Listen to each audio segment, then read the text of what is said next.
আসসালামু আলাইকুম। আজকের আপডেট নিউজ সংবাদে আপনাকে স্বাগতম।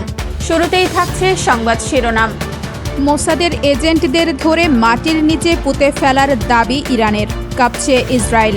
শুনলেন শিরোনাম, এখন বিস্তারিত। মধ্যপ্রাচ্যে উত্তেজনা যেন এখন আগুনের চেয়েও ভয়ঙ্কর রূপ নিয়েছে। এক রাতেই এমন এক অভিযান চালানো হয়েছে যেটা ঘিরে পুরো বিশ্বজুড়ে শুরু হয়েছে তুমুল আলোচনা। খবর ছড়িয়ে পড়েছে ইসরায়েলের হয়ে কাজ করা সন্দেহভাজন গুপ্তচরদের ধরে ধরে গোপন আস্তানায় নিয়ে জিজ্ঞাসাবাদ করা হয়েছে।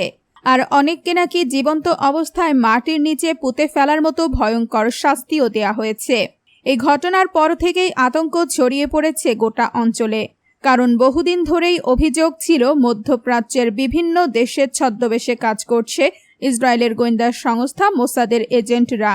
তারা গোপনে সামরিক ঘাঁটি, ক্ষেপণাস্ত্র কেন্দ্র এবং গুরুত্বপূর্ণ নেতাদের তথ্য সংগ্রহ করছিল বলে দাবি করা হয়। কিন্তু এবার পরিস্থিতি পুরো বদলে গেছে। স্থানীয় নিরাপত্তা বাহিনী এবং সশস্ত্র গোষ্ঠীগুলো নাকি একযোগে শুরু করেছে শুদ্ধি অভিযান। রাতভর বিভিন্ন শহরে চালানো হয় অভিযান, বাড়ি বাড়ি তল্লাশি, গোপন আস্তানায় হানা এবং সন্দেহভাজনদের আটক। সব মিলিয়ে এক ভয়ঙ্কর পরিস্থিতির সৃষ্টি হয়েছে। সূত্র বলছে, ধরা পড়া কয়েকজন গুপ্তচরের কাছ থেকে উদ্ধার হয়েছে উন্নত যোগাযোগ ডিভাইস, গোপন নথি এবং বিভিন্ন সামরিক স্থাপনার মানচিত্র। এরপরই ক্ষোভে ফেটে পড়ে স্থানীয় সশস্ত্র সদস্যরা। কেউ কেউ দাবি করছে দেশের সঙ্গে বিশ্বাসঘাতকতা করার শাস্তি এটাই।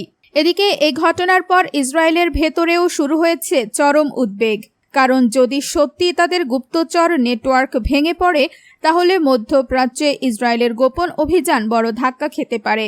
বিশ্লেষকরা বলছেন, এটা শুধু কয়েকজন গুপ্তচর ধরা পড়ার ঘটনা নয়, বরং এটি মধ্যপ্রাচ্যের চলমান ছায়াযুদ্ধের এক নতুন অধ্যায়, যেখানে এখন আর শুধু ক্ষেপণাস্ত্র বা ড্রোন নয়, গোয়েন্দা যুদ্ধ হয়ে উঠেছে সবচেয়ে ভয়ঙ্কর অস্ত্র।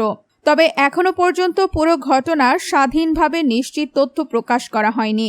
বিভিন্ন পক্ষ ভিন্ন ভিন্ন দাবি করছে, কিন্তু একটা বিষয় পরিষ্কার, মধ্যপ্রাচ্যের পরিস্থিতি দিন দিন আরও বিস্ফোরক হয়ে উঠছে। ভিডিওটি ভালো লাগলে লাইক দিন, শেয়ার করুন এবং নতুন আপডেট পেতে চ্যানেলটি সাবস্ক্রাইব করতে ভুলবেন না।